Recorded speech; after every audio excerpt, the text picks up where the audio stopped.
we live in a world where we all want, quick things. A lot of us, we have gotten ourselves in this trap that we can get things in the easy way. But actually, the reality is that nothing comes easy, and including our skills.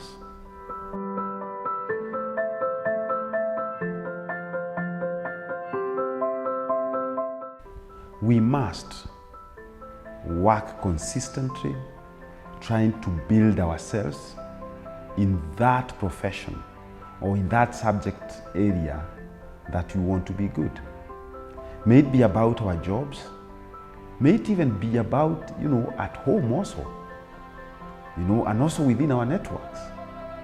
Because what is called for is how can you self-develop yourself on a continuous basis. And the benefits are many. You will be able to do your job in the best way possible. You'll also become attractive.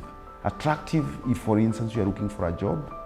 If you are deeply ingrained in that which you do, your subject matter, then indeed it makes a lot of difference. For instance, we don't want to buy books. We don't want to watch videos. We don't want to self-teach ourselves.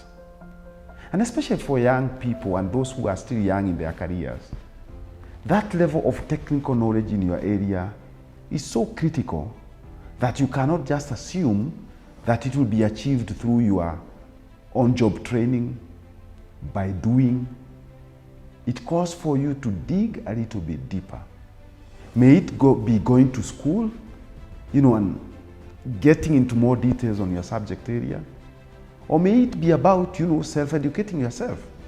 These days, there is so much on the online portals that can be able to educate you on that subject. It's no longer like, you had to go into a library. Things have changed. If you go on to our friend Google, you will be able to find a lot of pieces, a lot of information which can help you to become better. Of course, you might be wondering, how then, do you put this all together? It's very clear there is so much out there, and that calls for you to have a plan.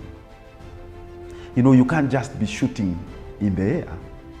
You have to be very focused on the area that you're looking into. Take an example, it's sustainability and climate change. So if it's about climate change, then you need to hone in on that subject. Look at who are the think tanks which are working on this subject matter. And then you can be able to go there on a regular basis, to know what are the new findings. You also invest on a book which is speaking, about climate change, and probably climate change together with business as an example. And you invest, in such pieces. It could also be that you're attending webinars, and online discussions.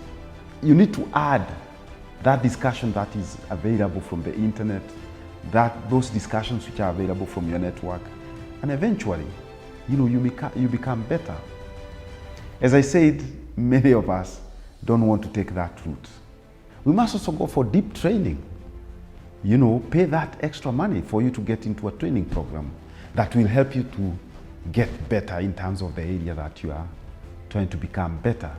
It's also about, attending workshops and having networks and conversations within those workshops to be able to improve your knowledge on your chosen area.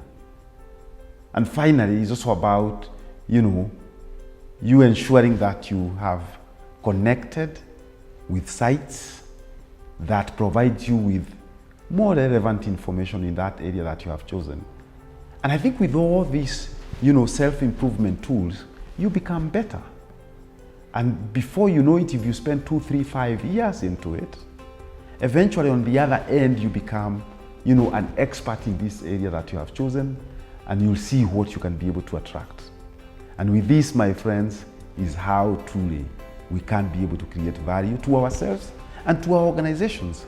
And more importantly also, to the humanity. Because knowledge is power. Let's go for it.